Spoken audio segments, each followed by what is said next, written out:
Alright guys, Sean here, and today we are going to talk about Black Clover chapter 227. This video is going to contain massive spoilers, so if you do not want to be spoiled, please read the chapter beforehand. Now that you have, let's get into the analysis of this chapter. Now straight up, we can clearly see that the ending part of this chapter was really interesting, actually showing us what is going on between the Diamond and the Spade Kingdom, and clearly we can establish that the Spade Kingdom mage that invaded is not far from the capital of the Diamond Kingdom. That would mean that it would be time for Ladros, Fana, and possibly Mars as well as the other shining generals to make their way and try to stop this mage. But clearly, based on Locke's statements, we can see that there have been casualties on the Diamond Kingdom's end, and also we've seen that captain level characters were easily taken out. That is just to show us how strong a single Spade Kingdom mage is. Now with regards to the Heart Kingdom, before we get to the Heart Princess, we actually have to talk about the magic ranking system, and it is clear now at this point that magic types of, at the very least, first tier are needed to fight against a demon. That would actually outline the fact that Lumiere and possibly Licht were either on tier 0 or tier 1, but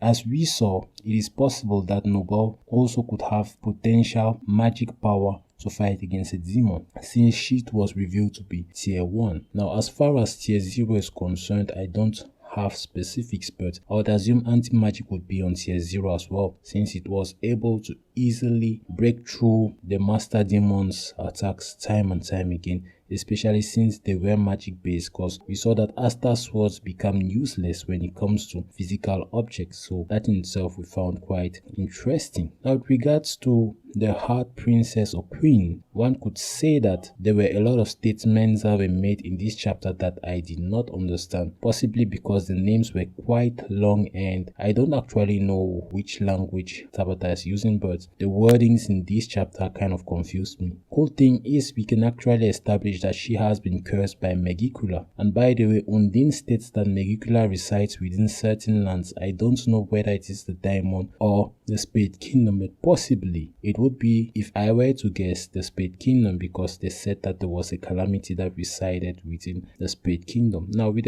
regards to the condition of the Heart Princess, it appears she has been cursed and might die in a year. That is quite bad for the Heart Kingdom, because as we've seen, the priestesses succeed each other, which would mean that the current Heart Princess would need to have a child, and the child would possibly take over as Heart Princess or Queen. So that's how it's always been, and if she dies, that could actually end the streak, and that would be detrimental for the Heart Kingdom as a whole. I think that Tabata is trying to make it in such a way that the Heart and the Clover Kingdom end up being very good allies, and if that ends up to be the case, then these two kingdoms might actually pair up, possibly with the Diamond Kingdom, which has been attacked as well, to fight against the Spade Kingdom, which we all know has the greatest military might. Now the water spirit Undine did reveal a lot of things in this chapter. The first had to do with the curse of the Heart Queen, but the second was really and equally important, and that is the fact that battle between nations end up having as deciding factor the number of mages who possess tier 0 magic. And I'd assume that if we infer from Undine's statement, that would mean that the Spade Kingdom has the greatest military might, because most of the top tier mages in this kingdom tend to have tier 0 magic, and I'm sure that the mage who single-handedly, if I would dare to say, attacked is one who is on tier 0 and has tier 0 magic. Now with regards to the Clover Kingdom, I would dare to say the only ones who would possibly have tier 0 magic would be Fuegolion and Julius Novachrono, but given Julius' state right now, he definitely cannot protect the kingdom, so we will assume that Fuegolion is the only one who possesses tier 0 magic in the kingdom right now. And also in the Heart Kingdom, I would dare to say, I would assume that the Heart Heart Queen is the only one who is able to wield tier 0 magic. Now, given nationwide conflict has to do with tier 0 magic, it is clear now that it is possible for the Diamond Kingdom to easily get destroyed if they don't have mages who are on tier 0. Now, this magic ranking system seems quite interesting, and I think that it warrants a video on its own, and that's why I'm not going to talk about it that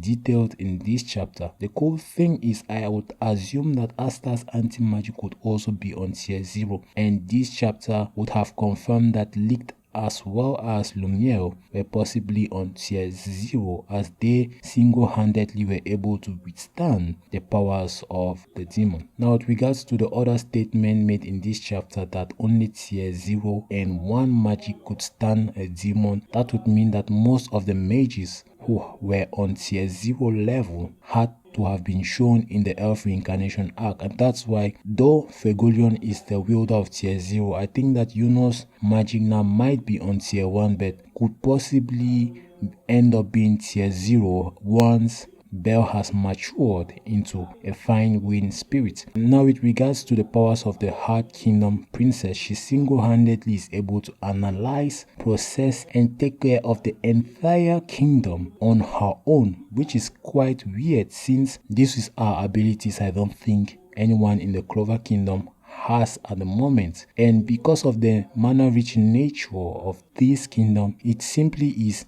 quite impressive to see that a single character can take care of the needs of, if not most, or dare to say all of the mages or citizens of the Heart Kingdom on her own. But certainly she has limitations, one of which is the curse, and obviously she can't protect the kingdom single-handedly, since the attacking kingdom at this point could possibly be the Spade Kingdom, which has characters who are as strong as she is. So that's why I think that characters as such as Gaja are really important. Now, as far as Gaja is concerned, I did make mention of the fact last chapter analysis that I did think that though Noel's attack connected, it was not enough to take him out because he seemed to be a hotshot, and that was proven true as he simply blocked the attack using his defense magic. And what I found interesting was the fact that he did accept that Noel could have caused him serious damage if he did not defend against the attack. But what was even more interesting was the fact that he seems to possess magic sensing similar to that of Locke, and that's why he was easily able to